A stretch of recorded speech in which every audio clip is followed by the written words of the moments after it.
Hi everyone! So ang topic natin for today is all about cellphone, PEX card, and AAC. Kung saan pag pinagtabi mo yung words na autism and cellphone, napakaraming tao ang gigil na gigil sa comment section ng mga vlogs ko. Lalo na pag nakikita nila yung anak kong may autism na palaging may hawak na cellphone. Magko-comment pa yung mga yan na kesyo pinabayaan mo yung anak mo na mag-cellphone kaya may autism without really knowing the reason why my daughter is already allowed to have or to use her own phone. This video is for you. So number one po, yung anak ko is already 12 years old, papasok na siya ng kanyang teenage years.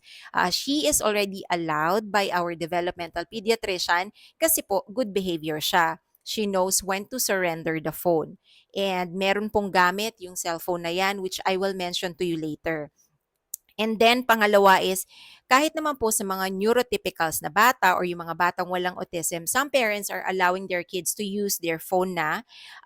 Case-to-case basis po yan, especially kung halimbawa malayo yung school, gagabihin yung bata or gagabihin yung magulang, kailangan tawagan yung mga anak. So, nasa magulang na po yun. Ang bawal, quote and quote lang naman talaga, is yung mga batang nasa formative years. Hindi lang yun sa may autism. All kids na nasa formative years is being given a directive not to use too much cell phone. Okay?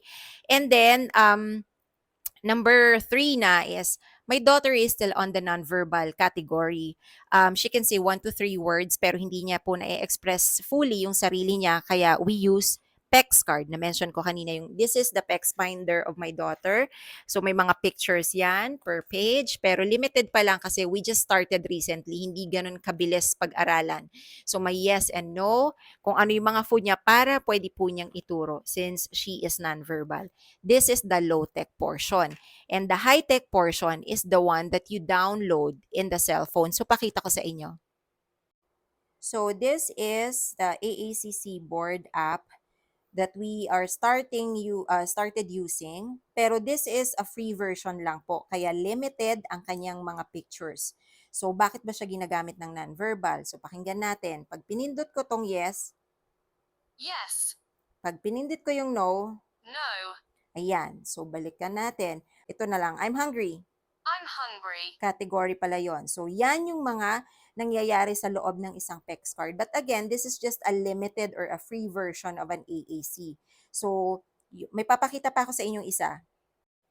So just to clarify, yung pinakita ko po kanina na free na AAC app plus the PEX card, ito po yung mga tools na gagamitin ng mga katulad ng anak ko na nonverbal to communicate with us.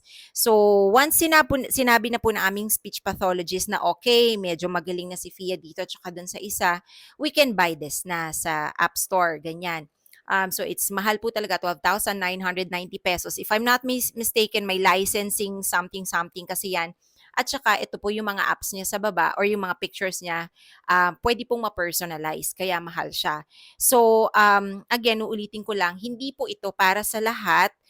Usually, ina-advise po ito ng DevPed and ng inyong speech pathologist. Meron akong mga naririnig sa ibang friends ko na ginagamit ito as tools para mas mapabilis magsalita. Pero meron din namang mga kids na hindi naman talaga kailangan ng ganito. Baka sabihin niyo, kasi sabi ni Mami Ina kailangan daw bumili ng ganyan. Hindi po, kaya po kami gumagamit ng ganito kasi nga po napakababa ng chance na madagdagan yung pagsasalita ng anak ko. Pero hindi pa rin naman kami nawawalan ng pag-asa. Again, hihintayin nyo na sabihin sa inyo ng speech pathologist ninyo kung kailangan po ng ganito or hindi. But for us, nabigyan na kami ng go signal and pinapakita ko lang sa inyo yung path or yung experience ng aming journey. Yun. So, paulit-ulit na ako. If you have questions or comments, leave your comments below. Yun lang for today. Thanks. Bye-bye.